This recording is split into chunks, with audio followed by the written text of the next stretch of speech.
Hello everyone, welcome to our channel. Myself Srishti Agarwal. तो हम देख रहे थे क्लास 7 के न्यू सिलेबस वाइज जो आपकी बुक आई है पूर्वी, जिसमें आपका न्यू सिलेबस ऐड हुआ है, न्यू चैप्टर्स ऐड हुए हैं। पिछले साल तक जो चैप्टर्स थे वो इस साल नहीं है। 2025-26 में आपका न्यू सिलेबस है कम्प्लीटली। तो यहाँ पर यूनिट फर्स्ट देख रहे थे हम, लर्निंग टुगेदर, जिसका चैप्टर फर्स्ट देख रहे थे, the day the river spoke, वह दिन जब नदी बोली, जिस दिन वह नदी बोली। ठीक है, तो इसका हमने फुल एक्सप्लेनेशन पिछले वीडियो में देख लिया था। फुल एक्सप्लेनेशन के साथ में जो यहाँ पर let us do these activities before we read, पढ़ने से पहले इस चैप्टर को जो एक्टिविटीज़ करनी थी हमने ये भी कर लिया है, साथ के साथ एक्सप्लेनेशन के साथ में। तो अगर आपने पिछला वीडियो नहीं देखा है जहाँ पर हमने कंप्लीट चैप्टर को with Hindi earth and meanings के साथ में देखा था, तो ज़रूर से एक बार चेकआउट करें उस चैप्टर को। लिंक यहाँ पर प्रोवाइड कर दी जाएगी आपको, तो यहाँ पर आप देख सकते हैं। सभी क्वेश्चन के आंसर हम उस वीडियो में देख चुके हैं, जो आपके इस जो पूरा चैप्टर है इसको रीड करने से पहले आपको करना था। ठीक है, और साथ के साथ हमने यहाँ पर जो इस चैप्टर में आए हुए एक दो क्वेश्चन और थे इसमें, जो इस चैप्टर के अंदर ही थे, उनका आंसर भी हमने देख लिया था विद हिंदी मीनिंग और हिंदी अर्थ के साथ। तो अब हम स्टार्ट करेंगे आगे की जो यहाँ पर है क्वेश्चंस, तो वो हम स्टार्ट करेंगे लेट अस डिस्कस से। ठीक है, तो ठीक है, फर्स्ट यहाँ पर है आपका लेट अस डिस्कस। चलिए डिस्कस करते हैं।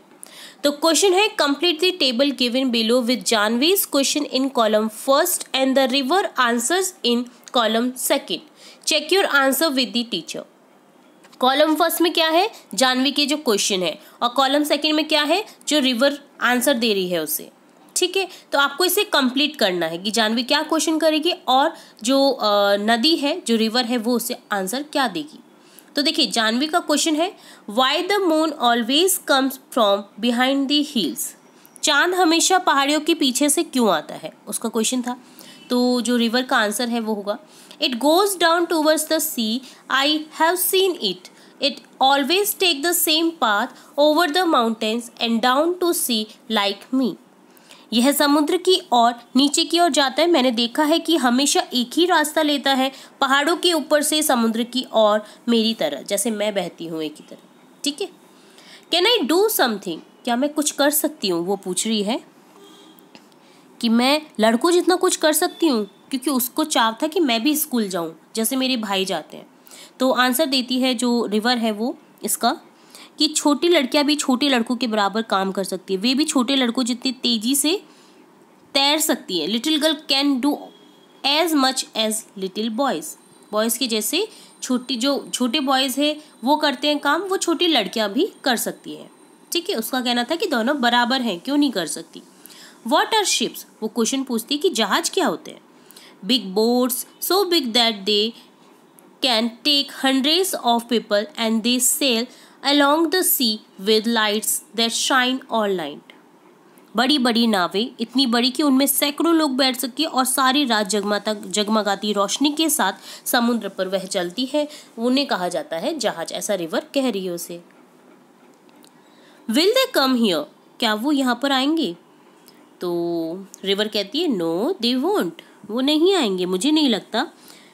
दे आर टू बिग, क्योंकि वो बहुत बड़े। Chandu's catamaran is fine for me, जो चंदू की कैटामरन है ना, वो मेरे लिए काफ़ी है, नदी ऐसा कहती है, क्योंकि वो जहाँ से डर जाती है खुद नदी भी, क्योंकि काफ़ी बड़ी होती है। कैटामरन जो बांस की लकड़ियों से छोटी छोटी नावें बनाई जाती हैं, आपने देखा होगा समुद्र तट पर या किसी भी नदी के किनारे, जो भी कोस्टल विलेज होते हैं, समुद्र तटीय विलेज या नदी के किनारे जो विलेज होते हैं, वहाँ पर आपने देखा होगा मछुआरे इस तरह की नावों का यूज़ करते हैं मछली पकड़ने के लिए। उसे कहा जाता है कैटामरन, जो कि एक तमिल वर्ड है।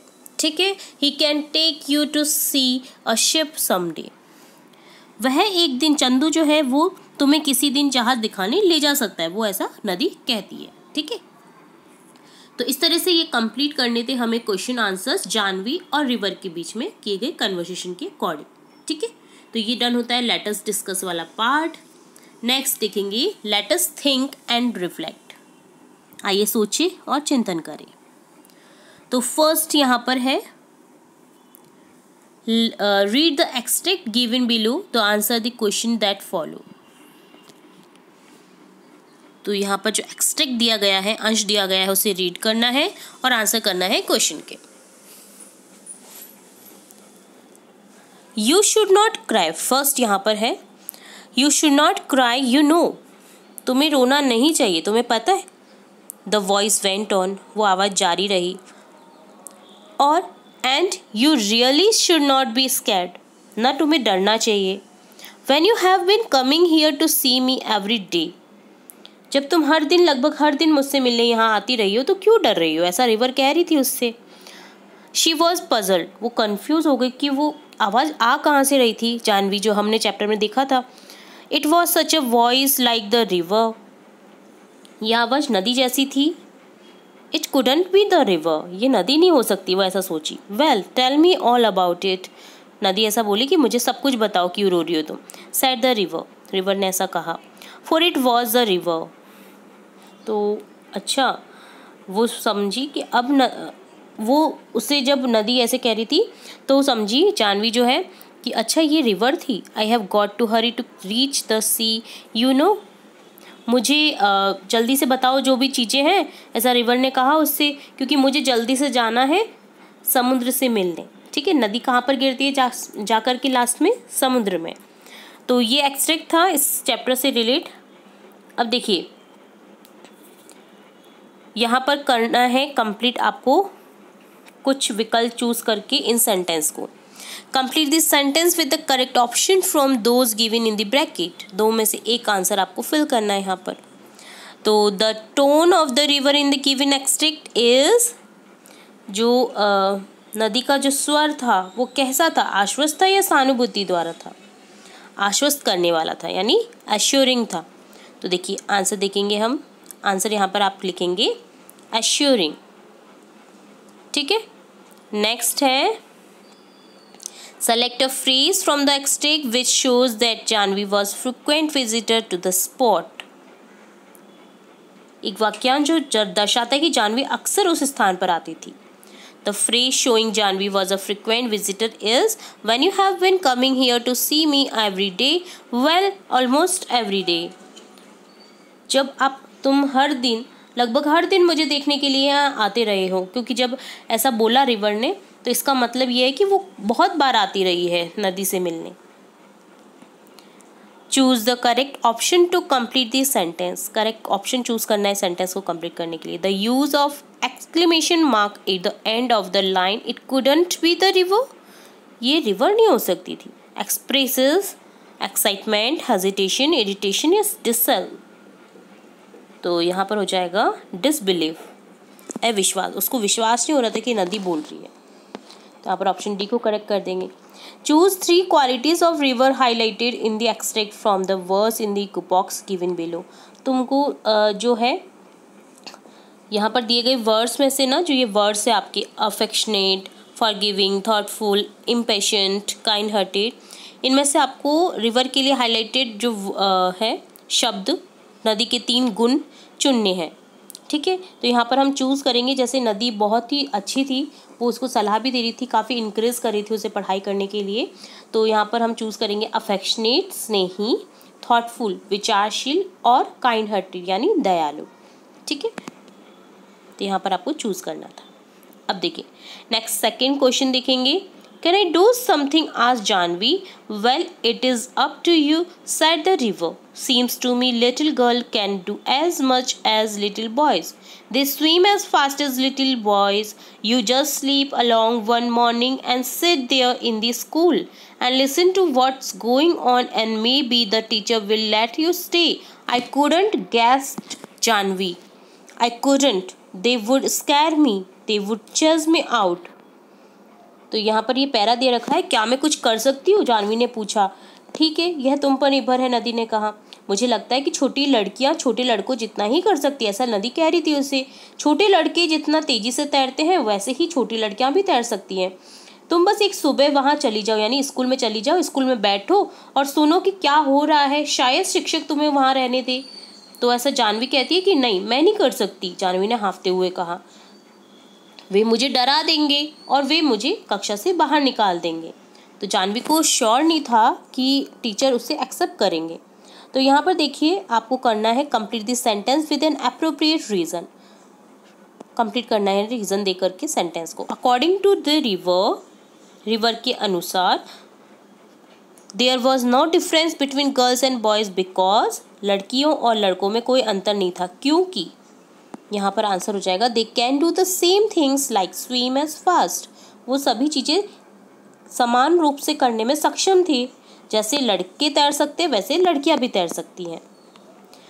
Identify whether the following statement is true और फॉल्स। पहचाने कि कथन सत्य है या असत्य। The river increases Janvi to have faith in herself and fulfil her desire to go to school.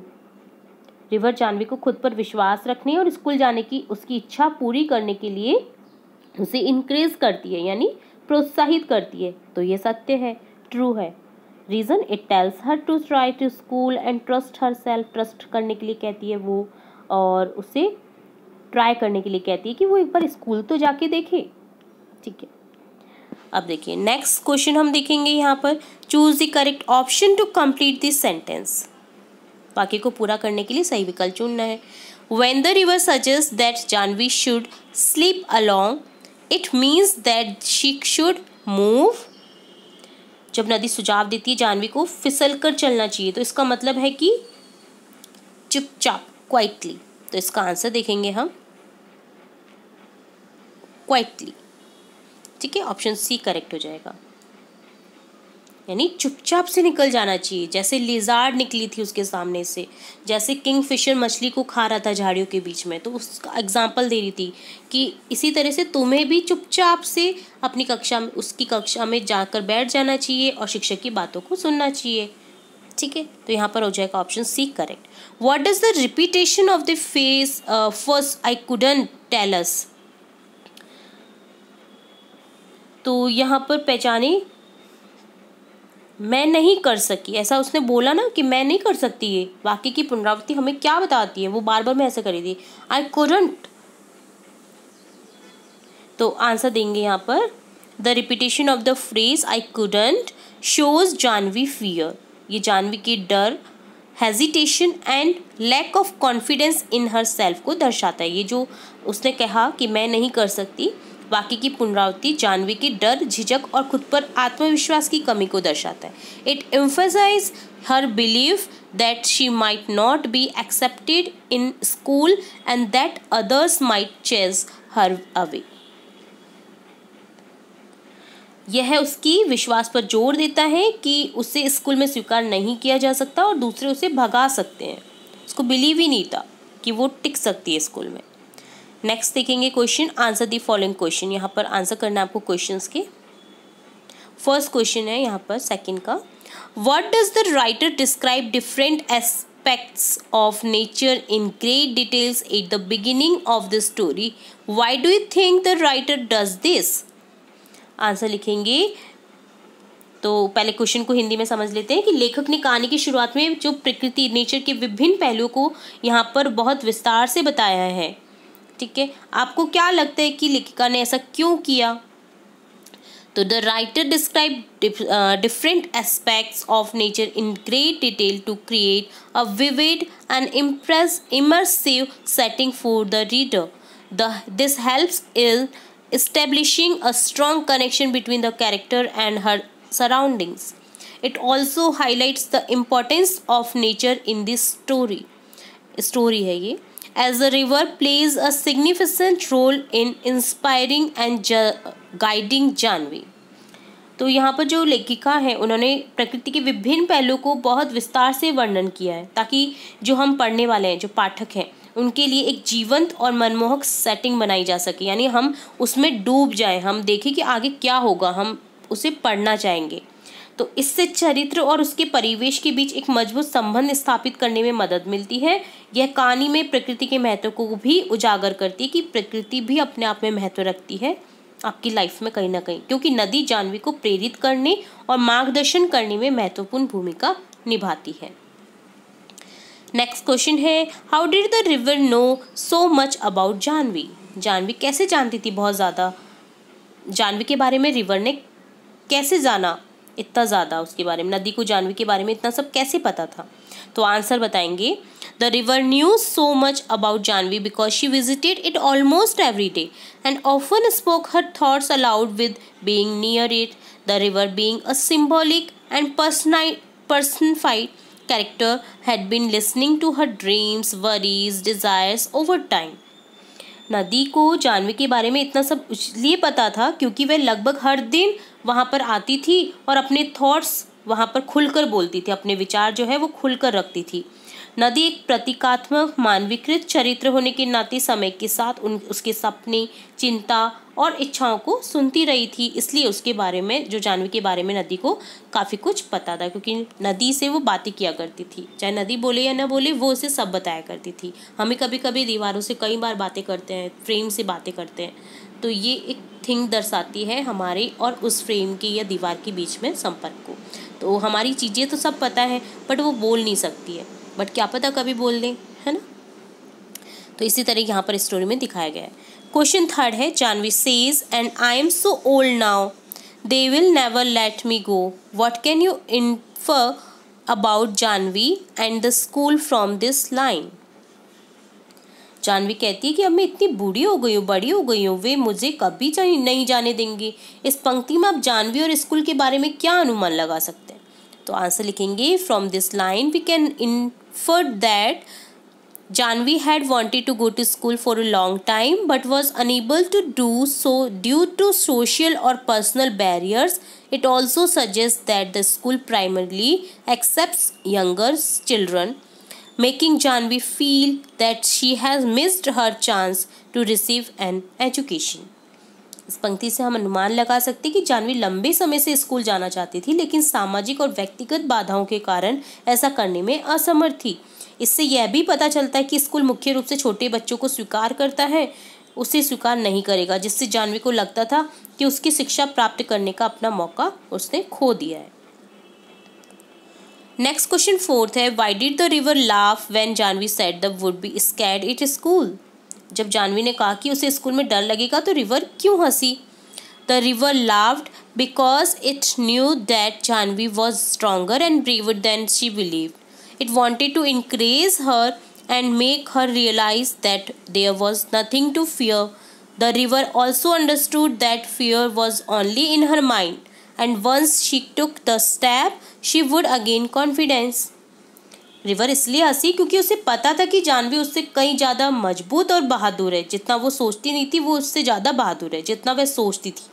वह उसे प्रोत्साहित करना चाहती थी, कि उसे एहसास दिलाना चाहती थी कि डरने की कोई बात नहीं है. रिवर यह भी समझ गई थी कि डर सिर्फ उसके मन में है और एक बार जब वह कदम उठा लेगी तो उसे आत्मविश्वास यानी कॉन्फिडेंस मिलेगा स्कूल जाने के लिए. ठीक है, इसलिए वो बार बार कह रही थी कि एक बार जाके तो देखो स्कूल में. ठीक है, नेक्स्ट क्वेश्चन फिफ्थ है, why should Janvi follow the river's advice. Janvi को रिवर की सलाह क्यों माननी चाहिए? Janvi should follow the river's advice because it encourages her to take a step towards achieving her dream of getting an education. The river's words reassure her that she is just as capable as boys and that she can overcome her fears if she believes in herself. Janvi को river की सलाह इसलिए माननी चाहिए क्योंकि उसे शिक्षा प्राप्त करने के, अपने सपनों को साकार करने की दिशा में एक कदम बढ़ाने के लिए प्रोत्साहित कर रही थी. वो रिवर के शब्द उसे आश्वस्त करते हैं कि वह लड़कों की तरह ही सक्षम है और अगर उसे खुद पर विश्वास है तो वह अपने डर पर काबू पा सकती है. नेक्स्ट क्वेश्चन सिक्स्थ है, how does the conversation between Janvi and the river make the story more appealing. Janvi और नदी के बीच की जो बातचीत है कहानी को और अधिक आकर्षक कैसे बनाती है? The conversation between Janvi and the river makes the story more engage रखती है वो story by adding a magical and imaginative element. The river acts as a wise and comforting mentor guiding Janvi towards self-realization. This interaction adds depth to the story and make it more inspiring. Janvi और नदी के बीच की जो बातचीत है कहानी में एक जादुई और कल्पनाशील तत्व जोड़कर इसे और अधिक आकर्षक बनाती है। नदी एक बुद्धिमान और सांत्वना देने वाली गुरु की भूमिका निभा रही है, जो जाह्नवी को आत्म साक्षात्कार की ओर ले जाती है। ये बातचीत कहानी में गहराई जोड़ती है और इसे और अधिक प्रेरणादायक बनाती है और इंटरेस्टिंग बनाती है, ताकि हम पढ़ते रहें बस इसे। नेक्स्ट क्वेश्चन है, what is the main message that the writer intends to convey? Writer के द्वारा दिया गया मुख्य संदेश क्या है? आंसर लिखेंगे, the main message of the story is the importance of self belief, perseverance in achieving one's dreams. It emphasizes that gender should not be a barrier to education and that opportunities should be available to everyone regardless of age or social norms. तो कहानी का मुख्य संदेश अपने सपनों को प्राप्त करने में आत्मविश्वास, दृढ़ता का महत्व है। यह इस बात पर जोर देती है कि लिंग शिक्षा में बाधा नहीं बननी चाहिए। उम्र या सामाजिक मानदंडों की परवाह किए बिना सभी के लिए अवसर उपलब्ध होने चाहिए, चाहे वो छोटा है, बड़ा है या बूढ़ा है, बड़ा है। ठीक है, सबको पढ़ने का अधिकार है, सबको अपने राइट्स के अधिकार है, वो कभी भी इनका यूज कर सकते हैं। नेक्स्ट पार्ट देखेंगे, तो ये डन हो गया पूरा पार्ट आपका। ठीक है, जिसमें हमने काफ़ी सारे क्वेश्चन देखे हैं। ठीक है, सोचें और चिंतन करें में, थिंक, रिफ्लेक्ट। अब देखेंगे यहाँ पर लेट अस लर्न, आइए सीखें, जिसमें क्वेश्चन फर्स्ट देख रहे हैं आप। You have learn that naming words are called nouns and only proper nouns begin with a capital letter. Why has the author used a capital letter for the river even when it is a common noun? Clue दिया गया है, has the river have been given qualities of a human being. Human being की qualities के कारण river को capital letter में लिखा गया है। तो देखिए, आपने देखा संज्ञा किसे कहा जाता है? नामकरण शब्दों का। ठीक है, नामकरण जो शब्द होते हैं, किसी के भी नाम होते हैं, उसे संज्ञा कहा जाता है। केवल उचित संज्ञा ही बड़े अक्षर से शुरू होती है, जैसे नेमिंग वर्ड्स हैं वो स्टार्ट होते हैं। लेखक ने नदी के लिए बड़े अक्षर का उपयोग किया है, जबकि ये सामान्य संज्ञा है। तो ऐसा क्यों किया गया है, वो आपको आंसर यहाँ पर बताना है। तो देखिए, फर्स्ट पार्ट का पहले आंसर देखेंगे हम। The author has used a capital letter for river because it has been personified and given human-like qualities. In the story, the river speaks, thinks, and advises Jahnvi, making it more than just a natural body of water. By capitalizing river, the author emphasizes its importance as a character in the story. लेखक ने नदी के जरिए बड़े अक्षर का उपयोग किया है क्योंकि इसे मानव रूप दिया है उसने। इसमें जो मानव जैसे गुण दिए गए हैं, कहानी में नदी बोलती है, सोचती है, जाह्नवी को सलाह देती है, जिससे ये पानी के प्राकृतिक शरीर से कहीं अधिक बन जाती है। नदी को बड़े अक्षर में लिखकर लेखक जो है, राइटर जो है, उन्होंने कहानी में एक चरित्र के रूप में इसके महत्व पर जोर दिया है। तो ये फर्स्ट क्वेश्चन का आंसर था। अब नेक्स्ट में देखिए, आपको 7 क्वेश्चन है सेकंड पार्ट में। तो सेकंड पार्ट है, there are few words related to sound in the text. ठीक है, जो टेक्स्ट है, जो पार्ट है, उसमें ध्वनि से रिलेटेड कुछ शब्द हैं। Pick the words from the text and write them next to the correct definition. आपको उस पार्ट से शब्दों को चुनना है और सही परिभाषा की यहाँ पर बगल में, यहाँ पर साइड में लिख देना है। परिभाषा यहाँ पर दे रखी है, आपको वर्ड चूज करके यहाँ पर लिखना है। तो देखिए, हम सभी वर्ड को देखेंगे। यहाँ पर देखिए 9 वर्ड्स हैं। नेक्स्ट पेज में आपको 2 और मिलेंगे, जिसे मैंने इसी में ऐड कर दिया है। तो हम सभी 9 वर्ड्स की 9 डेफिनेशन के वर्ड्स देखेंगे, करेक्ट डेफिनेशन। ठीक है, फर्स्ट है, made a high pitched piercing sound, एक ऊंची ऊंची चुभने वाली आवाज करना। तो इसे क्या कहा जाएगा? स्क्रीच्ड, यानी चीखना, चिल्लाना, स्क्रीच्ड। सेकंड है, to cause liquid to strike और फॉल ऑन समथिंग। तरल यानी लिक्विड जो है को चीज़ पर टकराने या गिरने का कारण बनना। किसी चीज़ पर जैसे हमारे ऊपर बूंद टपकी तो वो क्या होती है, स्प्लैश्ड, जो फर्स्ट ही वर्ड आया है इस चैप्टर में, स्प्लैश्ड, बूंद टपकी, है ना। तो यहाँ पर छपाक करके, तो इसको बोलते हैं छपका या छपा, ठीक है। तो सेकंड यहाँ पर लिख देंगे स्प्लैश्ड। अ लो कंटिन्यूअस बैकग्राउंड नॉइस, एक कम निरंतर पृष्ठभूमि शोर जो हमें सुनाई देता है, बैकग्राउंड नॉइस सुनाई देती है कभी कभी, उसे क्या कहा जाएगा, मुरमुरिंग। यहाँ पर वर्ड आया था इस चैप्टर में मुरमुरिंग, यहाँ पर मुरमुर लिखेंगे हम, जिसका अर्थ होता है बड़बड़ाना, धीमे धीमे आवाज में, है ना। नेक्स्ट है cry with loud controllable gaps, तेज अनियंत्रित रूप से हाफते हुए रोना, उसको कहते हैं सिसकना। सिसकते हुए रोते, कई बार बहुत ज़्यादा जब रोना आता है तब सिसका जाता है, हाफते हुए, हाफना आ जाता है बॉडी को भी, इतना रोया जाता है, तो उसको बोलते हैं सोब्ड, सिसकना, ठीक है।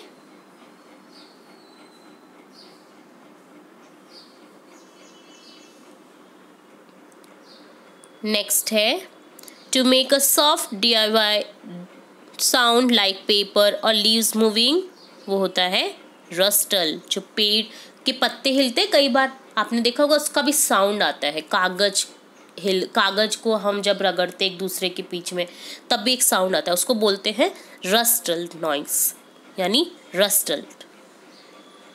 नेक्स्ट है took a short quick breath through the mouth due to surprise, pain और शॉक, हम शॉक हो जाते तो हमारा क्विक ब्रीथ निकलती है माउथ से, आपने देखा होगा। चौंकते हैं हम जब हमारा ओह, तो हमारा क्या निकलता है, हवा सी निकलती है मुंह में से, उसको क्या बोला जाता है, गैस्प्ड, गैस्प्ड, ठीक है। Shaking rapidly to make continuous short sharp sounds, ये होता है रैटलिंग। रैपिडली आप शेकिंग कर रहे हैं, ठीक है, शार्प साउंड कर रहे हैं, उसको बोलते हैं rattling. Making a lot of noise, बहुत ज़्यादा शोर मचाना, उसको क्या कहेंगे, क्लैमरिंग,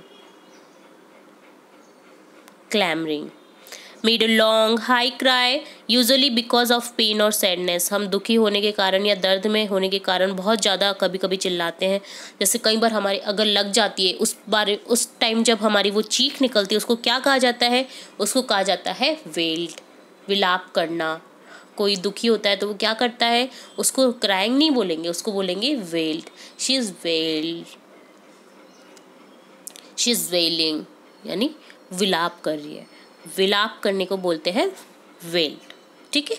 तो ये सभी वर्ड्स थे इन सेंटेंस के अकॉर्डिंग जो फिट हो रहे थे इस डेफिनेशन के अकॉर्डिंग, ठीक है। तो ये लेटेस्ट लर्न वाला पार्ट हमारा डन हो जाता है। 9th यहाँ पर सेंटेंस है, नेक्स्ट पेज में आपके 2 दिए गए हैं जिनके हमने आंसर इसी पार्ट में देख लिए हैं, ठीक है। तो लेटेस्ट लर्न के बाद में है इसी में ही, लेटेस्ट लर्न में ही, now fill in the blanks with suitable sound word from exercise. Exercise से आपको सुटेबल वर्ड्स लेने और फिल करना है यहाँ पर रिक्त स्थानों को। द क्लासरूम ग्रीव, यहाँ पर फर्स्ट दिया गया है, यहाँ पर मतलब आपको क्या भरना है वो फर्स्ट में आ जाएगा। As the students notice the teacher carrying the answer paper, as the teacher turn the page with the, यहाँ पर सेकंड आंसर आएगा द चिल्ड्रन, थर्ड आंसर आएगा wondering what comments awaited someone in frustration, and the of students steadily increased. Finally, when the teacher praised the student for their excellent performance, the students with excitement. तो देखिए यहाँ पर पहले words को fill कर देते हैं, देन मैं उसका हिंदी अर्थ भी बता दूंगी आपको।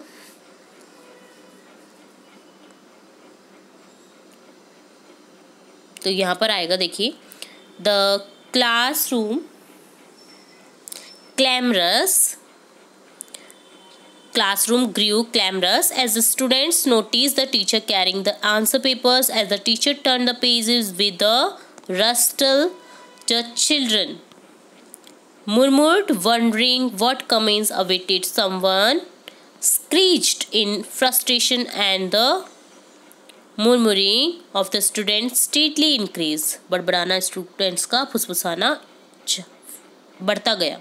Finally when the teacher praise the student for their excellent performance, the students well with excitement में वेल किया स्टूडेंट्स ने. ठीक है. तो अंत में जब शिक्षक ने छात्रों की जो उनके उत्कृष्ट प्रदर्शन के लिए प्रशंसा की, तो छात्र उत्साह से विलाप करने लगे कि अरे हमने तो गलती कर दी, हम क्यों ही चिल्ला रहे थे. ठीक है. तो ये डन होता है यहाँ पर फिल इन द ब्लैंक्स वाला पार्ट. नेक्स्ट थर्ड है the word catamaran is used in the text में यूज़ किया गया. आपने देखा कैटामरन जो एक बोट होती है जो मछुआरों द्वारा यूज़ की जाती है. देखिए यहाँ पर आपको पिक्चर भी दिखाई दे रही है कैटामरन की. तो द वर्ड ऑरिजिनेट्स जो है, इसका ओरिजिनल फॉर्म जो है फ्रॉम तमिल लैंग्वेज कट्टुमरम से लिया गया है. कैटामरन कट्टुमरम मीनिंग टाइड वुड को टाइट मतलब टाइटली टाइट कर दिया गया है, डोरी से बांध दिया गया है बड़ी बड़ी लकड़ियों को. Find out the meaning of these words from which Indian language these words was borrowed. An example has been given. Example जैसे आपको कैटामरन दिया गया, ये तमिल से लिया गया जैसे कट्टुमरम से. तो इसी तरह यहाँ पर जो शब्द दिए गए हैं आपको बताने कि कौन कौन सी लैंग्वेज से दिए गए हैं.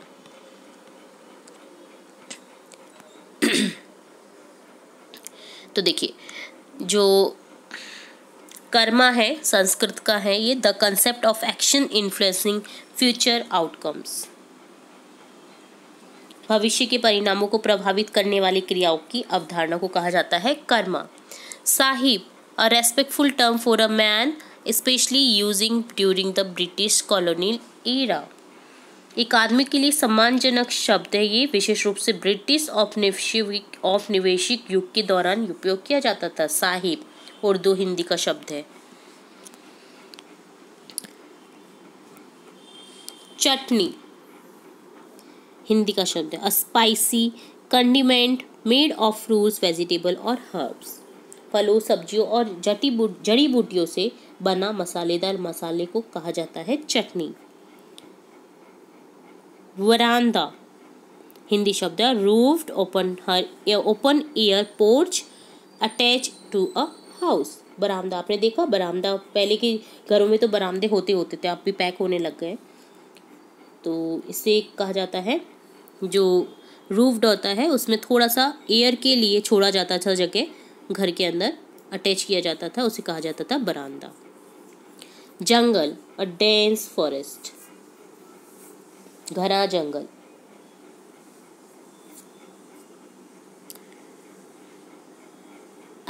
अरिखा मलयालम शब्द है. Type of palm tree whose nuts are commonly chewed in parts of Asia. Palm tree है जिससे नट्स कॉमनली च्यूड किए जाते हैं एशिया के अलग अलग पार्ट्स में. एरिका.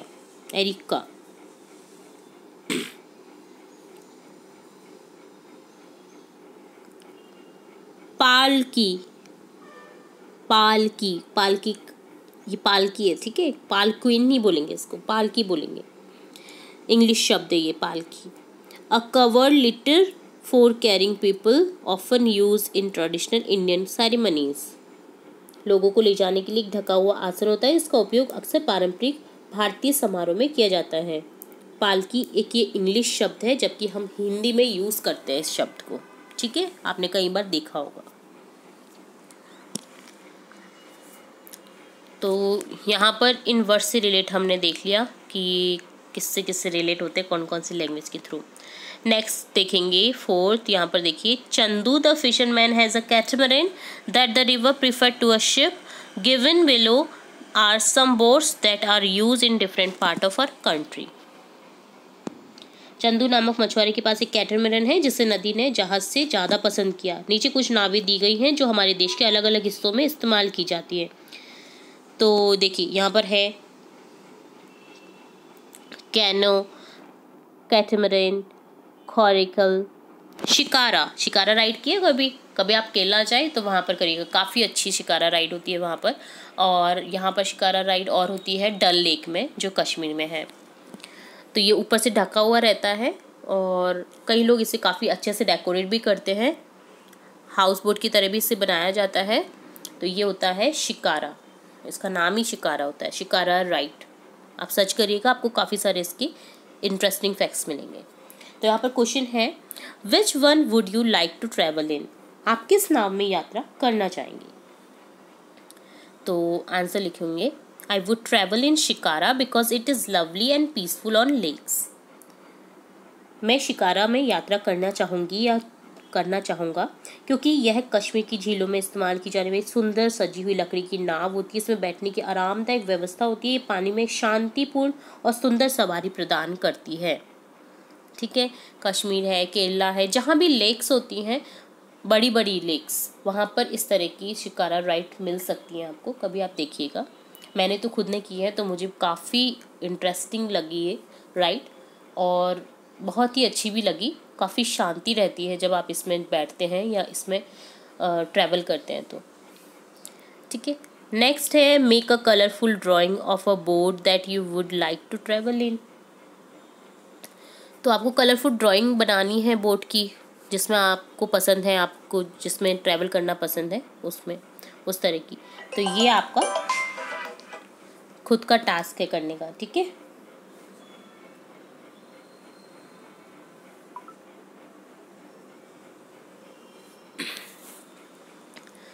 तो ये हो गया, इस तरह से हमारा ये वाला पार्ट भी डन।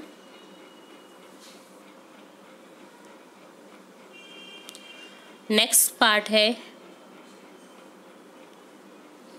5th पार्ट, लेटर्स, अभी उसी में चल रहे हैं हम। ठीक है, solve the crossword puzzle based on words related to water transport. तो वाटर ट्रांसपोर्ट से रिलेटेड यहाँ पर आपको पजल दी गई है, जिसे अक्रॉसली और डाउनली आपको फिल करना है।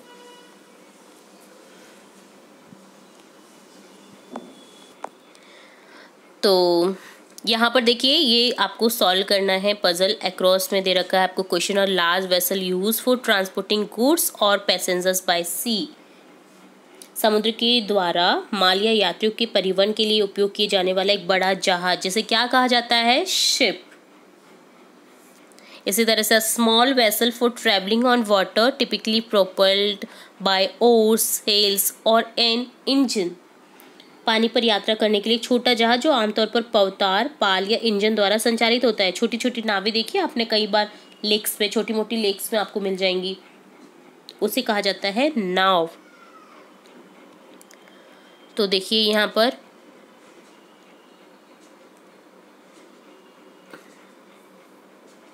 इसे बोला जाता है बोट। तो यहाँ पर इस तरह से ये फिल करना है आपको। ठीक है,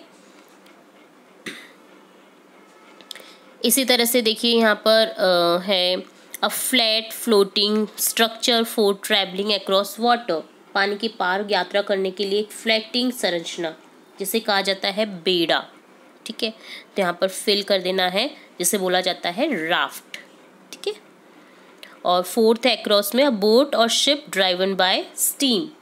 भाप से चलने वाली नाव या जहाज को क्या कहा जाता है? स्टीमर। स्टीमर में तो बैठे ही होंगे आप। ठीक है, तो स्टीमर होता है भाप से चलने वाली नाव। ज़्यादातर हम जब एक नदी को क्रॉस करते हैं या मंदिर जाते हैं, वहाँ पर जहाँ पर जैसे ओमकारेश्वर है, वहाँ पर स्टीमर बहुत सारे थे, तो वो स्टीमर होते हैं, यानी स्टीम से चलने वाली नाव।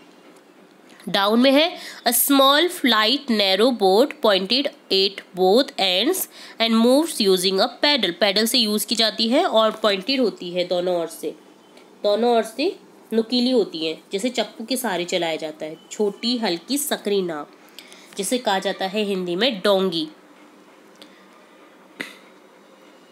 तो यहाँ पर लिखेंगे इसको कैनोय, जिसको बोलते हैं कैनोय का आपने पिक्चर देखा, यहाँ पर देखिए ये इस तरह की नाव होती है, इसको बोलते हैं कैनोय, जिसे चाबुक की जो चप्पू होते हैं उनकी सहायता से चलाया जाता है। ठीक है,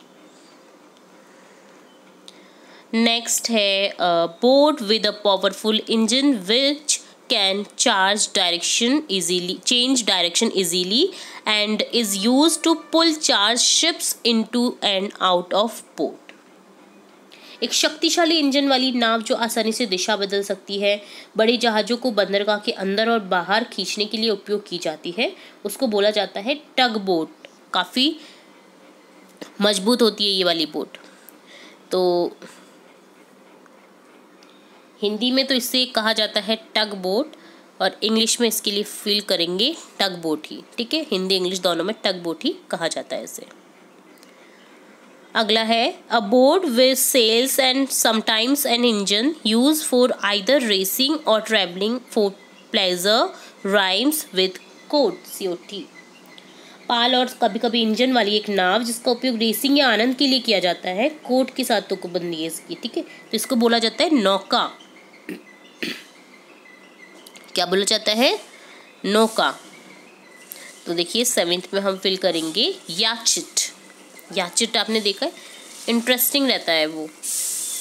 देखिए आपको कई सारी चीज़ें तो कॉर्कल, शिकारा, कैनोय, कैटामैरन तो यहाँ पर ही दिख गई है, और नहीं देखी है आपने तो आप कभी भी पानी वाली जगह पे जाए तो इन चीज़ों को नोटिस करें, आपने कौन कौन सी नाव देखी है इनमें से, ठीक है। आप इनको सर्च भी कर सकते हैं। होप सो मैंने जो समझाया है आपको उनके थ्रू भी समझ में आ गया होगा। तो ये वाला पार्ट पजल वाला सॉल्व कर दिया हमने। नेक्स्ट है यहाँ पर read the highlighted words in the following lines from the text. Text में से कुछ लाइन्स दी गई है जिसमें हाईलाइटेड वर्ड्स दिए गए, जैसे she goes down towards the sea, I have seen her, she always takes same way over the mountains and down to the sea like me. वह समुद्र की ओर जाती है, मैंने उसे देखा, वह हमेशा एक ही रास्ता लेती है, पहाड़ों के ऊपर से समुद्र में मेरी तरह। Preposition are words that indicate the relationship between nouns or pronouns or other elements in a sentence. They show direction, location, time or logical relationship between ideas. Preposition पूर्व सर्ग जिन्हें कहा जाता है, वे शब्द होते हैं जो वाक्य में संज्ञा, सर्वनाम और अन्य तत्वों के बीच में संबंध को इंडिकेट करते हैं। वे विचारों के बीच दिशा, स्थान, समय या तार्किक संबंध दिखाते हैं। तो यहाँ पर इससे रिलेट देखिए क्वेश्चन पूछा जाएगा, जो कि हो जाएगा यहाँ पर। देखिए मैंने यहाँ पर इसमें साथ में ही नेक्स्ट पेज का जो क्वेश्चन था वो भी ऐड कर दिया है। Now fill in the blanks with suitable preposition given within the brackets. आपको प्रीपोजिशन जो उपयुक्त पूर्व सर्ग है वो उनको यूज करना है ब्रैकेट में दिए गए उनमें से रिक्त स्थान में, ठीक है। ब्रैकेट में 2 या 3 आपको प्रीपोजिशन दिए गए जिसमें से आपको एक चूज करना है। Janvi takes the river advice and goes to school on her day, यहाँ पर हो जाएगा 8 school. Janvi stood nervously outside the gate, clutching her bag close to her. The bell rang and she hurried inside. The bustling classroom. She found a seat between 2 friendly classmates. The teacher greeted them warmly and started the lesson 5th about numbers. Janvi listened attentively, feeling excited for the new adventure ahead. तो देखिए यहाँ पर काफ़ी सारे हमने preposition देखे जिसका use भी मैं बता देती हूँ। 8 का यूज़ होता है के ऊपर के लिए, या हम घर पर जैसे गेट पर खड़े रहते हैं, हम यहाँ पर ऐसे बोलेंगे जैसे मैं घर पर खड़ा हूँ, मैं गेट पर खड़ा हूँ, मैं क्लासरूम पर खड़ा हूँ, मैं स्कूल पर खड़ा हूँ, तो उसके लिए 8 का यूज़ होता है। जैसे डोर पर खड़ा होना, डोर पर स्पेशली 8। आफ्टरनून भी यूज़ किया जाता है, ठीक है। जब हम पर के लिए यूज़ करते हैं उसके लिए यहाँ पर यूज़ किया जाता है प्रीपोजिशन 8। आउटसाइड बाहर के लिए होता है, इनसाइड अंदर के लिए होता है। जब भी कोई चीज़ बाहर से अंदर की ओर आती है तो उसके लिए यूज़ करते हैं इनसाइड का, ठीक है। एक होता है इनटू, जो कि बाहर से अंदर की ओर क्रिया के लिए यूज़ किया जाता है। उसी तरह से इनसाइड और आउटसाइड भी होते हैं बाहर अंदर के लिए। बिटवीन होता है 2 के बीच में यूज़ करते हैं हम। 2 के बीच में अगर कोई बैठा है तो उसके लिए यूज़ करते हैं बिटवीन टू फ्रेंड्स, ठीक है। अबाउट उसके बारे में, और फॉर होता है के लिए, ठीक है। तो इसका हिंदी अर्थ भी हमने देख लिया है। तो ये डन होता है यहाँ पर हाईलाइटेड वर्ड्स के अकॉर्डिंग हमने देखा प्रीपोजिशंस, ठीक है। नेक्स्ट है read the highlighted words in the following sentence from the text. Sentence में जो हाईलाइटेड वर्ड्स है वो आपको रीड करना है। A kingfisher swept down its wings an arrow of blue in the sunlight। Kingfisher एक नीला पक्षी होता है जो आपको दिखाई दे रहा है इमेज में। डाउन यहाँ पर हाईलाइटेड वर्ड है। एक किंगफिशर नीचे की ओर उड़ रहा था, उसके पंख सूरज की रोशनी में नीले रंग के तीर की तरह दिख रहे थे। Words like on, off, up, down can function both as preposition and as adverb. Adverb की तरह भी यूज़ किए जा सकते हैं, क्रिया विशेषण के तौर पे भी और प्रीपोजिशन के तौर पे भी, यानी पूर्वसर्ग के तौर पे भी यूज़ किए जा सकते हैं। उदाहरण के लिए for example she rain up the stairs, यहाँ पर प्रीपोजिशन है up. She wrong me up, उसने मुझे कॉल किया, मुझे फ़ोन किया। तो यहाँ पर क्रिया विशेषण के तौर पे यूज़ हुआ है अप, और यहाँ पर हुआ है प्रीपोजिशन के तौर पे। वह सीढ़ियाँ चढ़ते हुए ऊपर गई, ठीक है। तो यहाँ पर प्रीपोजिशन यूज़ हुआ है। अब यहाँ पर बात याद रखने वाली ये है, remember a preposition will always be followed by an object. Object को फॉलो किया जाता है, प्रीपोजिशन के बाद हमेशा एक संज्ञा आती है, ये याद रखना है आपको। Where is an adverb will tell you more about the action. Verb को, क्रिया विशेषण आपको वर्ब यानी क्रिया के बारे में अधिक बताएगा। जैसे क्रिया हो रही है, उसने मुझे फ़ोन किया, यहाँ पर क्रिया हो रही है जिसके लिए यूज़ किया है आपका, और यहाँ पर संज्ञा शब्द यूज़ किया है स्टेयर्स। देखिए आपके बाद में द स्टेयर्स है, तो ये याद रखना है आपको प्रीपोजिशन और एडवर्ब के बारे में, ठीक है। प्रीपोजिशन यूज़ किया जाता है नाउन से पहले और वर्ब से पहले यूज़ किया जाता है एडवर्ब। तो अब इसी बात को याद में रखते हुए, आपको ध्यान में रखते हुए इन जो ब्लैंक्स है आपको फिल करना है यहाँ पर। तो देखिए सभी ब्लैंक्स को हम साथ के साथ फिल करेंगे। The cat jumped blank the table. तो सभी ब्लैंक्स को मैंने देखिए साथ में यहाँ पर कर दिया है, ताकि आपको नेक्स्ट पार्ट में भी ना देखना पड़े। यहाँ पर इस क्वेश्चन को मैंने अलग से सभी फिल इन द ब्लैंक्स के साथ में ऐड करके दिया है, जिसमें है फर्स्ट यहाँ पर फिल करेंगे the cat jumped the table. तो यहाँ आ जाएगा प्रीपोजिशन ऑन। टेबल पर जंप किया कैट ने, तो के ऊपर के लिए यूज़ किया जाता है जो टच होती हुई कोई वस्तु रखी जाती है चेयर या टेबल पर, उसके लिए यूज़ की जाती है ऑन प्रीपोजिशन, ठीक है। The children played until dark outside. बाहर की ओर खेल रहे चिल्ड्रन, जब तक अंधेरा नहीं हो जाता चिल्ड्रन बच्चे अंधेरा होने तक खेलते रहे। तो यहाँ पर हो जाएगा आपका एडवर्ब यूज़ करेंगे आउटसाइड, ठीक है, बाहर। नेक्स्ट है she quickly rain the park. Preposition यहाँ पर लिखेंगे, प्रीपोजिशन लिखेंगे वह तेजी से पार्क में भागी। थ्रो, तेजी से पार्क की तरफ भागी, ठीक है। द हेलीकॉप्टर वॉज होवरिंग, यहाँ पर एडवर्ब आ जाएगा आपका अबव, क्योंकि कोई भी चीज़ हमारे ऊपर होती है हम टच नहीं कर पा रहे उससे, तो उसके लिए यूज़ करते हैं। कोई चीज़ हमारे ऊपर की ओर से जा रही होती है तो उसके लिए यूज़ किया जाता है अबव का, ठीक है। और ओवर कोई चीज़ ऊपर होती है, ठीक है, जैसे बेड के ऊपर पंखा है तो उसके लिए यूज़ करेंगे ओवर का। तो यहाँ पर अबव और ओवर का हमने यूज़ देखा, तो यहाँ पर आ जाएगा अबव, ठीक है। नेक्स्ट है वी वर जस्ट वॉकिंग, यहाँ पर लिखेंगे अलोंग चैटिंग।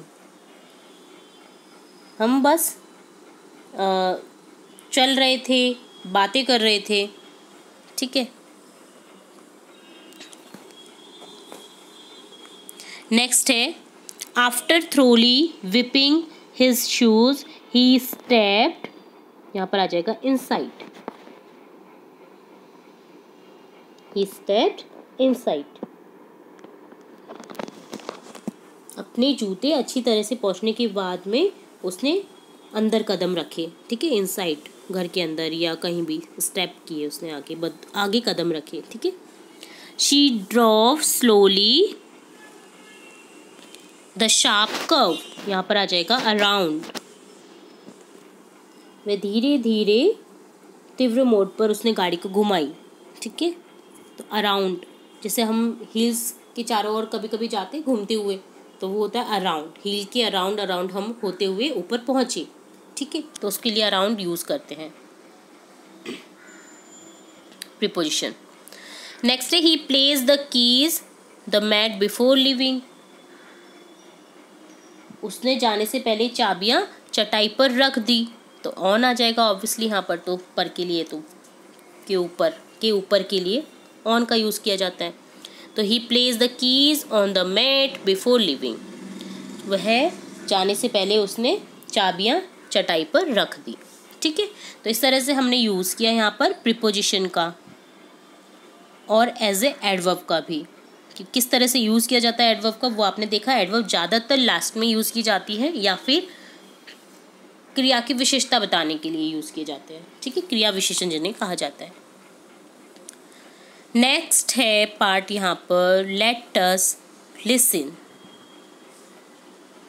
सुने, आइए सुने। तो यहाँ पर फर्स्ट क्वेश्चन है read the words given in the box below, you will listen to 5 people speak about school life. As you listen, circle the words that are used by the speakers. There are 2 words you do not need. Transcript for the teacher on page number 39. नीचे दिए गए box में कुछ शब्द हैं, उन्हें पढ़ें। 5 लोगों को स्कूल जीवन के बारे में बोलते हुए सुनेंगे। सुनते समय आपको जो इस्तेमाल किए गए शब्द हैं उन पर घेरा लगाना है, उनके द्वारा जो इस्तेमाल किए गए शब्द हैं। जैसे यहाँ पर लॉयर है, डेस्क है, home maker, principal, posters, newspaper, marriage, advertisement, careers, books. तो यहाँ पर आपने कौन कौन से शब्द यूज़ किए वो आपको बताना है। जैसे कैरियर, हम बात करेंगे कैरियर की। इसी तरह से यहाँ पर हो जाएगा बुक्स, किताबों की, होम मेकर, गृहिणी, सिद्धांत, प्रिंसिपल, ठीक है। तो यहाँ पर ये वर्ड्स हैं जिन्हें यूज़ कर सकते हैं हम स्कूली जीवन के बारे में बोलते हुए, ठीक है।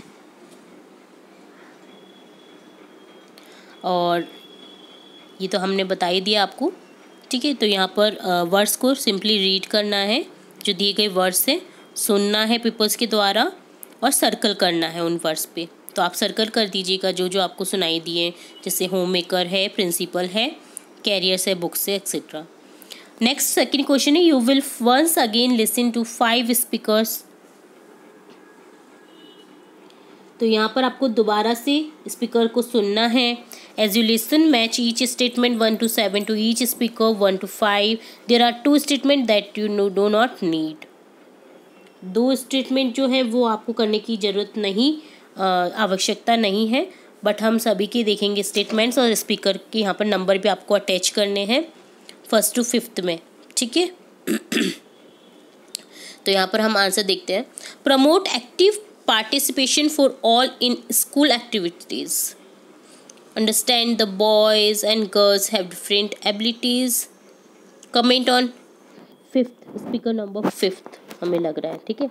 जो promote active participation for all in school activities, तो यहाँ पर देखिए प्रमोट करता है, ठीक है। तो यहाँ पर स्पीकर नंबर आ जाएगा, जिसे हम आप रैंडमली यहाँ पर लिख सकते हैं 5th, ठीक है। Comment on how school makes learning mathematics joyful. तो इसमें हमने स्पीकर नहीं सुना, स्पीकर ने किसी ने भी 1st to 5th स्पीकर ने यहाँ पर इसके बारे में कोई कमेंट नहीं किया। Believe in the power of education the leads to freedom of choice. ऐसा कहा गया है फर्स्ट स्पीकर के द्वारा। Share that school also mean companionship. Fourth, understand the boys and girls have different abilities, ये वाली बात भी नहीं कही गई है किसी के द्वारा। Persuades the parent to grant permission to attend school, no. Believes that learning skill is not gender based, ऐसा यहाँ पर कहा गया है थर्ड स्पीकर के द्वारा। तो यहाँ पर देखिए आपको रैंडमली चूज़ करने थे कि किसी भी स्पीकर ने जो बात नहीं कही है वो आपको एन लिखना है, जिसने बात कही है वो आप लिख सकते हैं इस तरह से फर्स्ट सेकंड थर्ड लग करके, ठीक है। तो यहाँ पर आपको देखिए स्टेटमेंट फर्स्ट में हम बात करेंगे, जो हमने देखा फर्स्ट स्टेटमेंट जो है उसमें हमने फिफ्थ क्यों लिखा। The principal wants all student to join school activities so this match speaker fifth. Statement two है no one talks about mathematics so this is not used. किसी ने भी मैथमेटिक्स के बारे में बात नहीं की तो ये यूज़ नहीं किया गया स्टेटमेंट। स्टेटमेंट थर्ड में हमने चूज़ किया first speaker. The father says education help his children choose what they want to do like work to be a home maker so this match speaker first.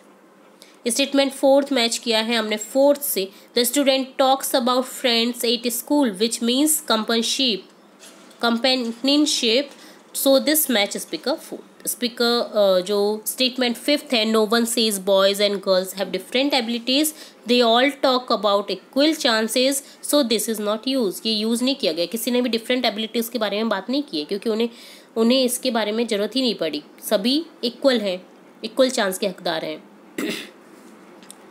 Statement six है no one is trying to convince a parent to let their child go to school.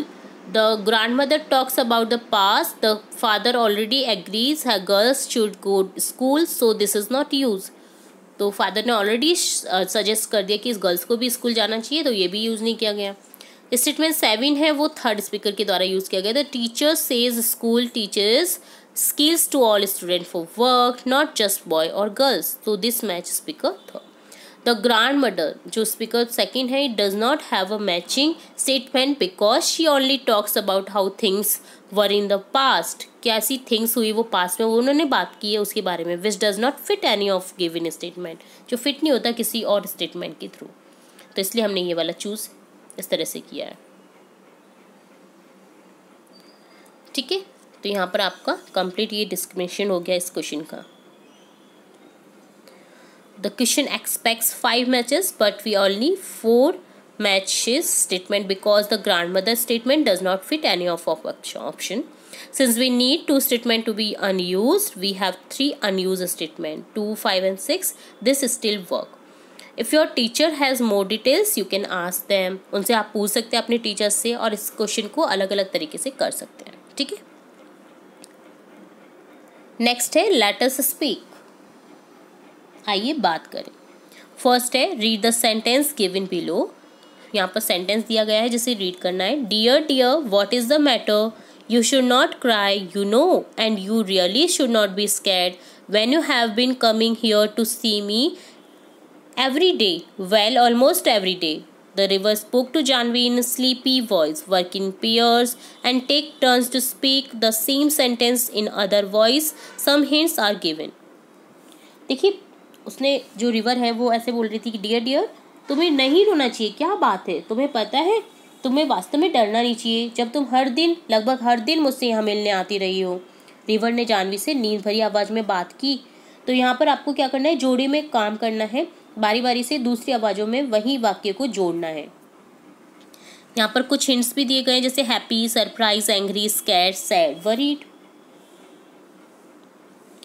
तो ये question हम इस तरह से कर सकते हैं। ये वैसे आपको खुद को ही करना है, ये आपकी खुद की करने का क्वेश्चन है। तो this is a speaking activity so no written answer is required. Students practise saying the river line in different tones. आप डिफरेंट टोन्स में इस लाइन को, रिवर की जो लाइन है ये वाली, इसे आप डिफरेंट टोन में बोल सकते हैं। हैप्पीली बोल सकते हैं, सैड में बोल सकते हैं, ठीक है। नेक्स्ट है second question. Janvi asked the river for advice and river gives advice.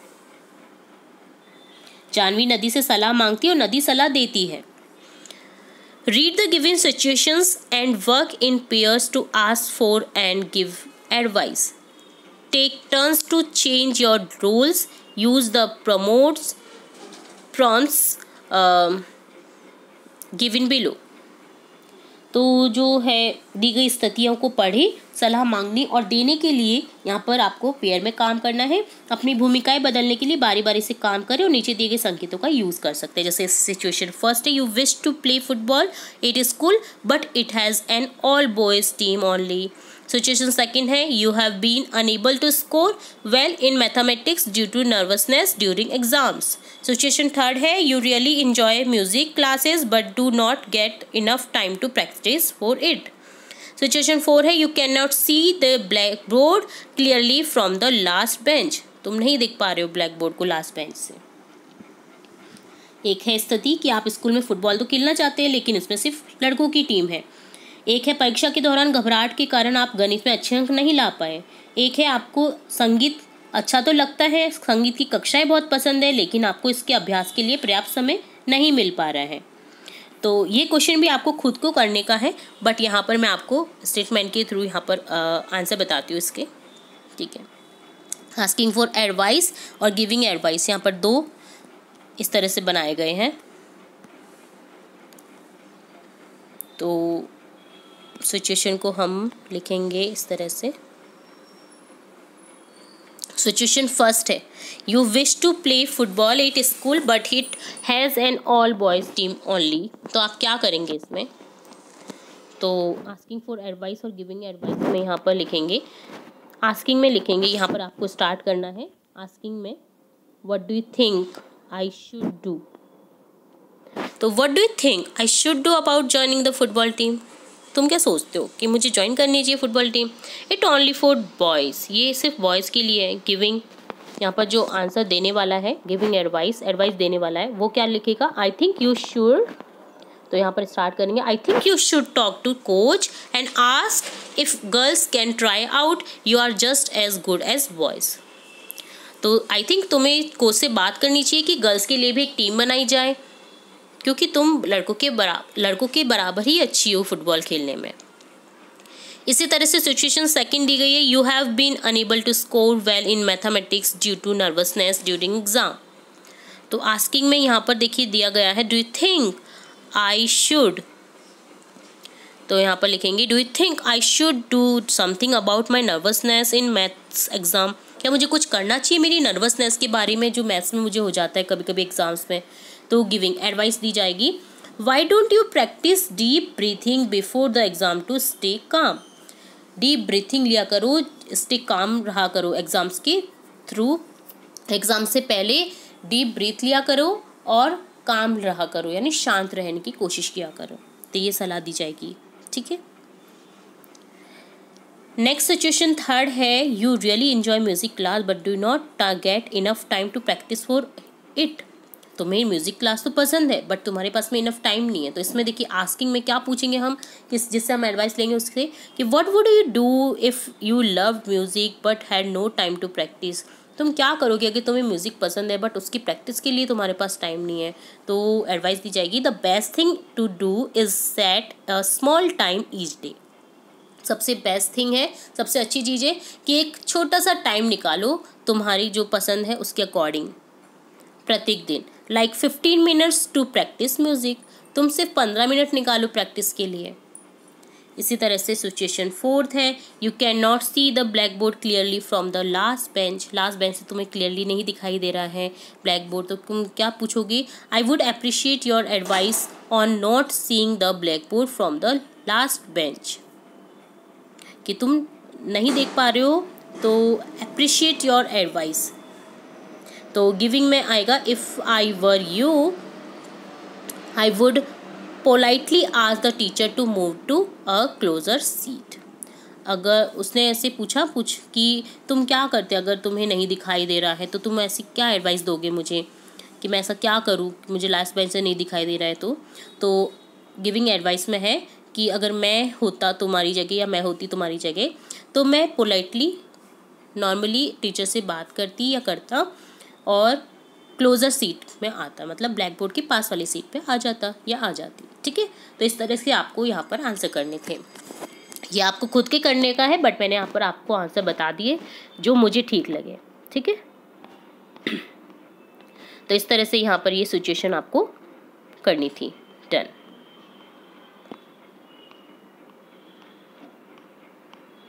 तो ये होता है लेट अस स्पीक वाला पार्ट आपका डन।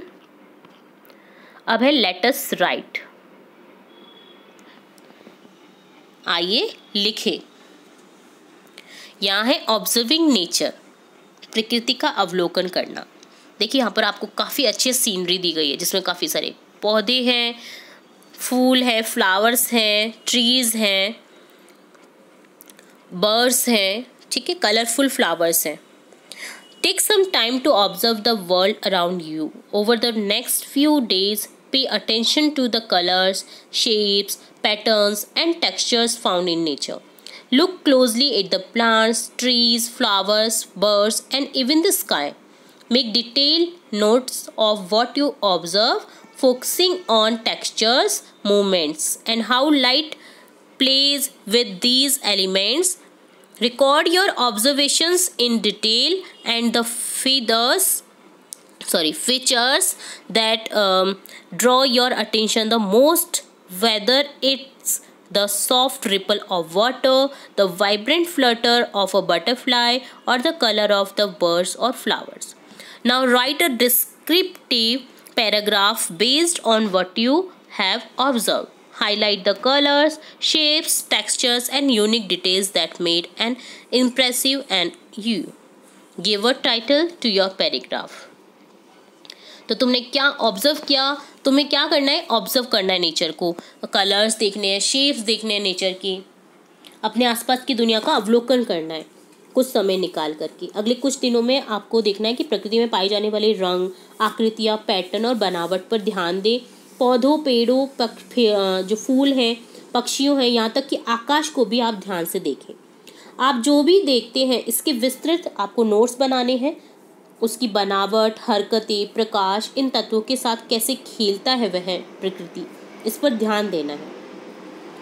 अपने जो नोट्स हैं उनको विस्तार से रिकॉर्ड करें और उन विशेषताओं को लिखें जो आपको सबसे अधिक ध्यान आकर्षित करती हैं, चाहे वह पानी की नरम लहरें हो, तितली की जीवंत चहचहाट हो या पक्षियों या फूलों का रंग हो।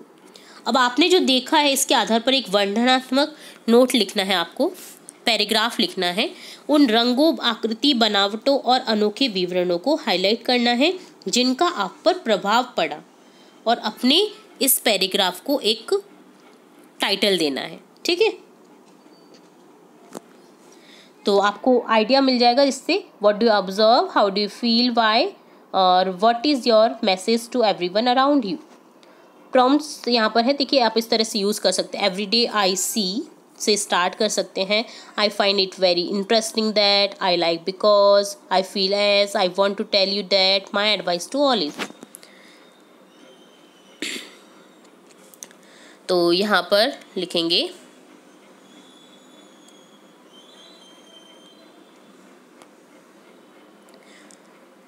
टाइटल दिया है मैंने इस पैराग्राफ को the silent beauty around us, एक सुंदर सी ब्यूटी जो मेरे आसपास है। Every day I see nature whispering its beauty through the tiniest things. हर दिन मैं अपने आसपास की दुनिया को देखती हूँ और मुझे काफ़ी दिलचस्प लगती हैं ये चीज़ें। While walking in the garden, जब मैं गार्डन में घूमती हूँ, I notice the soft rustling of leaves as the wind passed through them like a gentle song.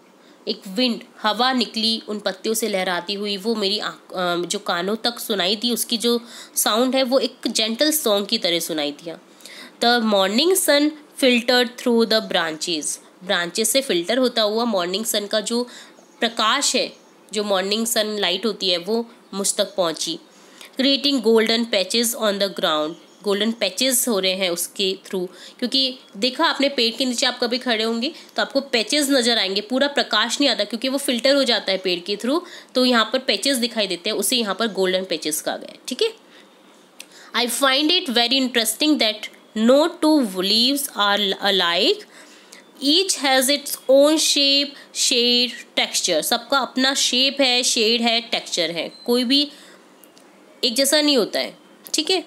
Some are glossy and smooth, कुछ ग्लॉसी है, स्मूथ है, वाइल अदर्स आर रफ और wrinkle, कुछ रिंकल्स वाला है या रफ है। I like watching butterflies dance from flower to flower, मुझे बटरफ्लाई का वो डांस बहुत पसंद है जो फ्लावर टू फ्लावर वो करती है। They bring colour to even the dullest corners, dullest corner से भी वो कलर ले आती है।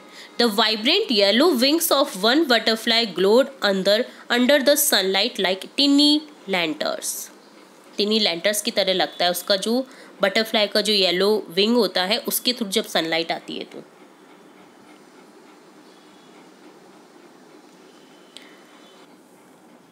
आई फेल्ट काम एंड हैप्पी, मुझे फील होता है मैं काम हूँ, हैप्पी हूँ। As if nature had pressed pause on the noisy world for a while, कुछ समय के लिए ही सही बट इस शोर शराबी दुनिया से मैंने एक पॉज ले लिया है और मुझे इससे काफ़ी हैप्पीली फील हो रहा है। The sky with its shifting clouds and occasional birds flying in formation felt like a painting that changes every moment, feel हो रहा है कि जैसे पेंटिंग है वो एवरी मोमेंट पे चेंज हो रही है जब क्लाउड जा रहे हैं स्काई से। तो I want to tell you that there is magic in the ordinary if you pause and look closely.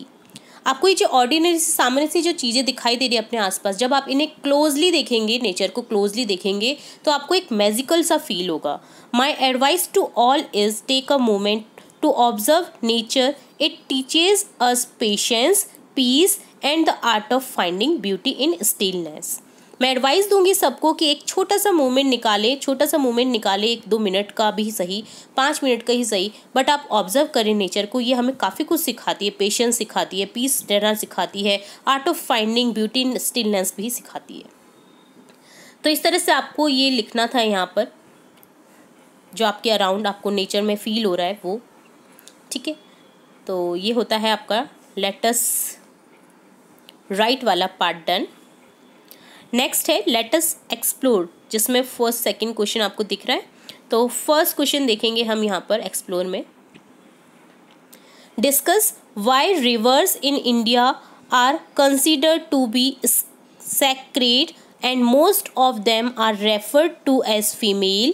Some rivers are referred to as male, for example the Brahmaputra and Son.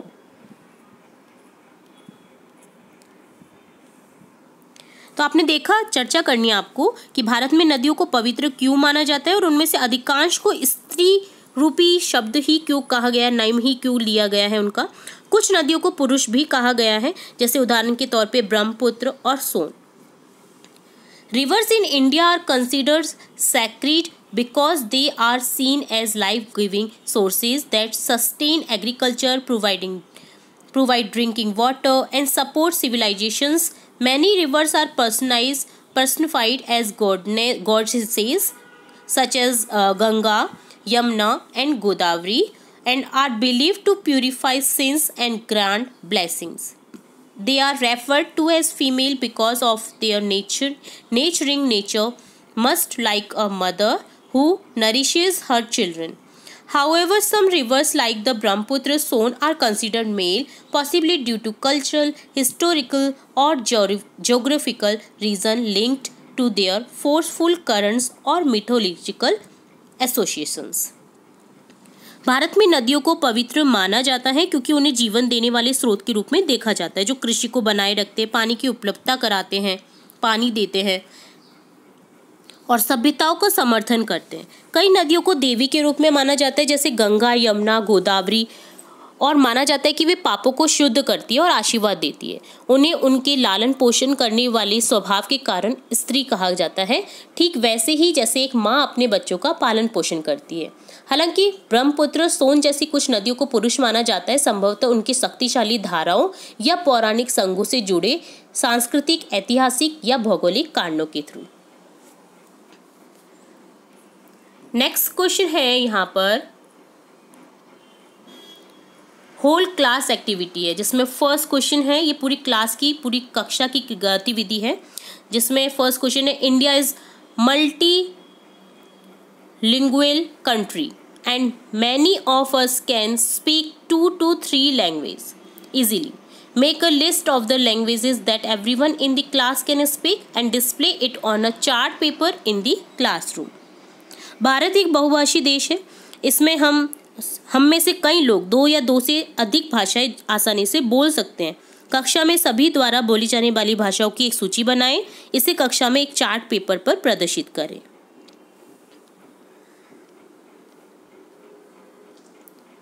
तो यहाँ पर list of language spoken in English. Each student can contribute the language they know and the compiled list can be displayed on a chart paper in the classroom. कक्षा में बोली जाने वाली भाषाओं की सूची प्रत्येक छात्र अपनी भाषाएं बता सकता है. संकलित सूची को कक्षा में एक चार्ट पेपर पर प्रदर्शित किया जा सकता है. ये आपकी एक्टिविटी है, आपको करनी है. क्वेश्चन सेकंड है, in which language do you enjoy reading and learning the most. आपको किस भाषा में पढ़ना और सीखना सबसे अधिक पसंद है, वो आपको आंसर बताना है. स्टूडेंट्स में express their choices based on comfort, fluency और कल्चरल बैकग्राउंड. छात्र अपनी पसंद को आराम, प्रवाह और सांस्कृतिक पृष्ठभूमि के आधार पर इस आंसर को व्यक्त कर सकते हैं, लिख सकते हैं कि आपको कौन सी लैंग्वेज अच्छी लगती है. नेक्स्ट थर्ड क्वेश्चन है, read the poster given on page 15 of the text book and answer the question that follow. यहाँ पर आपको ये पोस्टर दिखाई दे रहा है. The happiness of a nation lies in the dignity of its daughters. Poster में आपको दिखाई दे रहा है 4 गर्ल्स दिखाई दे रही हैं जो हैप्पीली पढ़ रही हैं. ठीक है, जो एक शो करता है नेशन को, ठीक है, कि ये उसकी बेटियां हैं. तो यहाँ पर क्वेश्चन है, what are things you can observe in the poster. Poster में आप क्या देख सकते हैं. तो in the poster I can observe 3 to 4 girls sitting together and smiling while studying. They are wearing comfortable home clothes and seem to be enjoying their learning. The atmosphere looks cheerful, peaceful, suggesting that they feel safe and supported. Poster में देश की बेटियों के महत्व पर प्रकाश डाला गया है. इसमें वे पढ़ाई कर रही हैं. खुशी दिखाई दे रही है उनके चेहरे पर. शिक्षा, समानता और सशक्तिकरण की प्रतीक की तस्वीरें यहाँ पर शामिल की गई हैं. जिस तरह से ये तस्वीर दिखाई दे रही है हमें, ठीक है, जिसमें वो अपने कंफर्टेबली क्लॉथ्स में बैठी हुई हैं और पढ़ रही हैं. What do you think the girls look happy? आपको क्या लगता है कि लड़कियां खुश दिख रही हैं. द गर्ल्स लुक हैप्पी, क्यों दिख रही हैं और खुश. Because they are getting the opportunity to study in a safe and encouraging environment. They are likely treated with love and respect which gives them a sense of freedom and joy. Being with friends and having access to education makes them feel confident and valued. लड़कियां खुश दिखती हैं क्योंकि उनके साथ सम्मान से पेश आया है, उन्हें समान अवसर दिए गए हैं. वे बिना किसी भेदभाव के शिक्षा और सपनों को पूरा कर सकती हैं. तो इसलिए वो यहाँ पर खुश भी दिखाई दे रही हैं, देखिए, ठीक है. और लड़कियां खुश इसलिए ही दिखाई देती हैं जब उन्हें सम्मान मिलता है. नेक्स्ट है, dignity means self respect. What is the relation between dignity और हैप्पीनेस. गरिमा का अर्थ है आत्मसम्मान. गरिमा और खुशी के बीच क्या संबंध है. तो आंसर लिखेंगे, dignity and happiness are closely related. ठीक है, गरिमा और जो हैप्पी जो मोमेंट होता है वो क्लोजली रिलेटेड होता है एक दूसरे से. When girls are treated with respect and given the rights to education and equality, they develop a sense of self-worth. खुद कमाने लगती हैं, वो डेवलप होता है उनका sense of humour. This builds their confidence and makes them feel important, which leads to true happiness. जो उनकी रियल हैप्पीनेस होती है ये ट्रू करती है.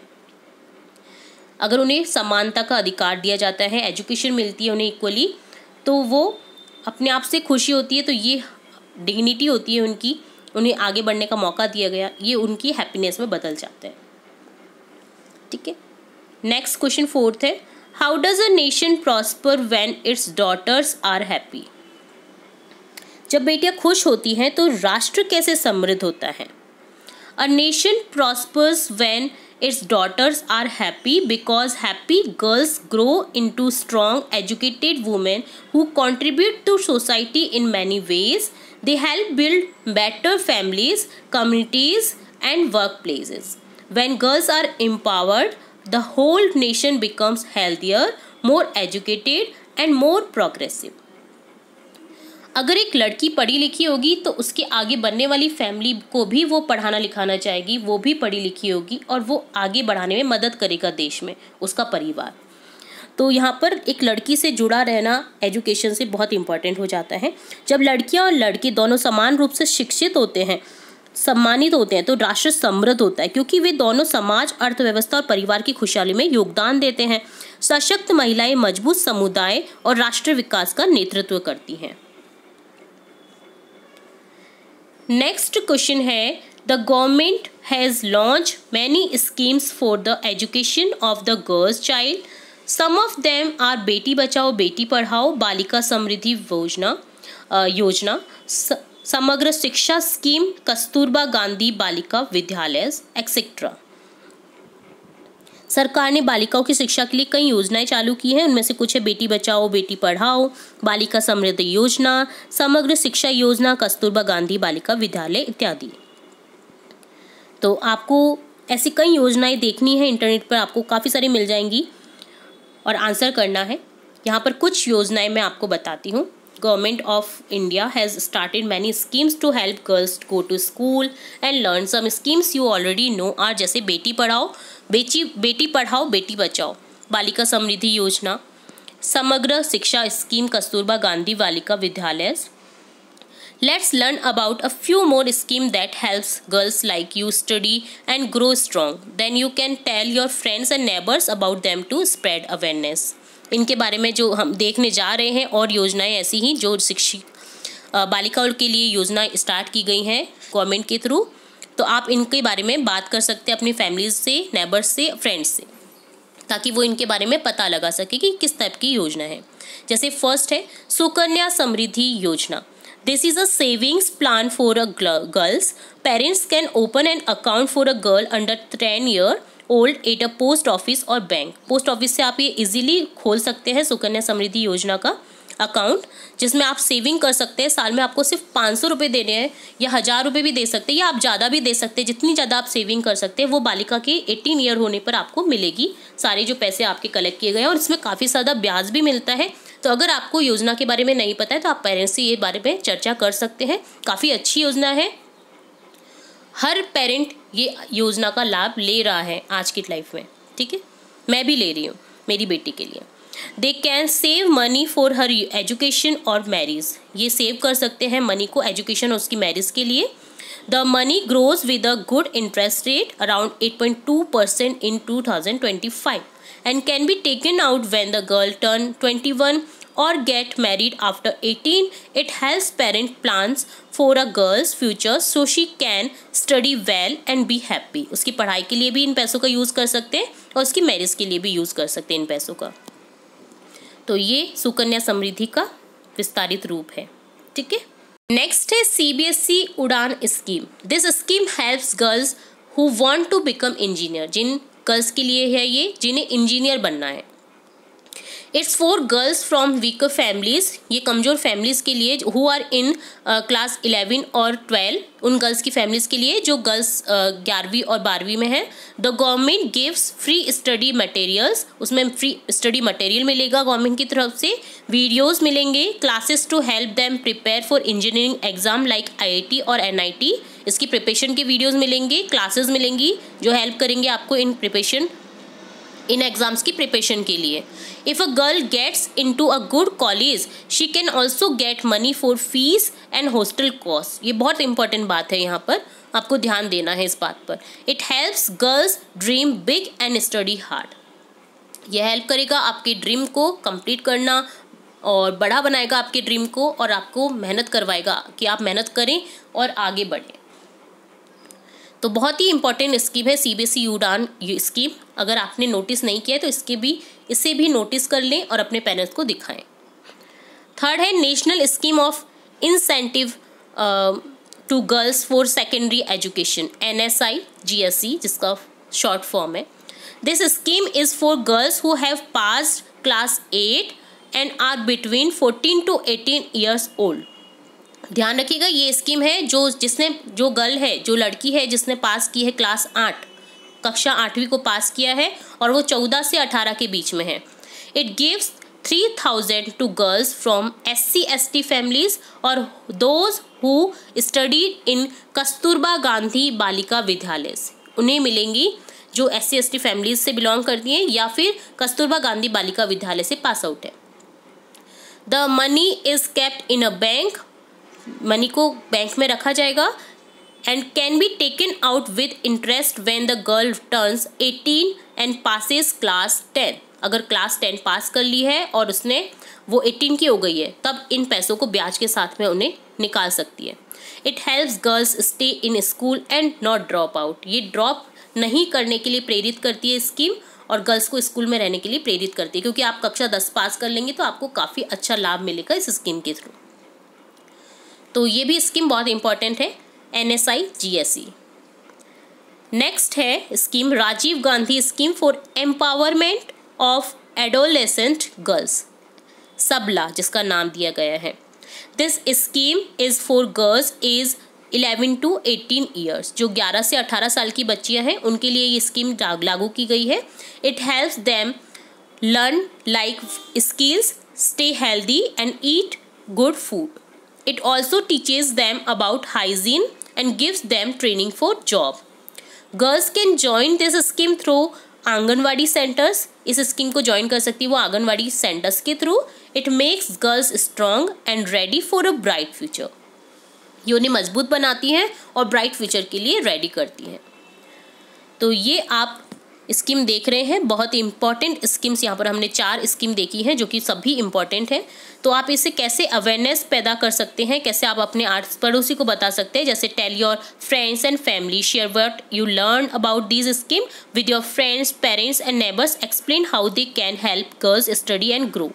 मेक पोस्टर्स, आप पोस्टर बना सकते हैं, आपको ये स्प्रेड कैसे करना है वो आपको बताना है। तो मेक पोस्टर्स बना सकते हैं इन स्कीम्स का। Draw simple poster with the name of these schemes and what they do, stick them in your building near your home where people can see them, जहाँ पर आसानी से लोग इसे देख सकते हैं।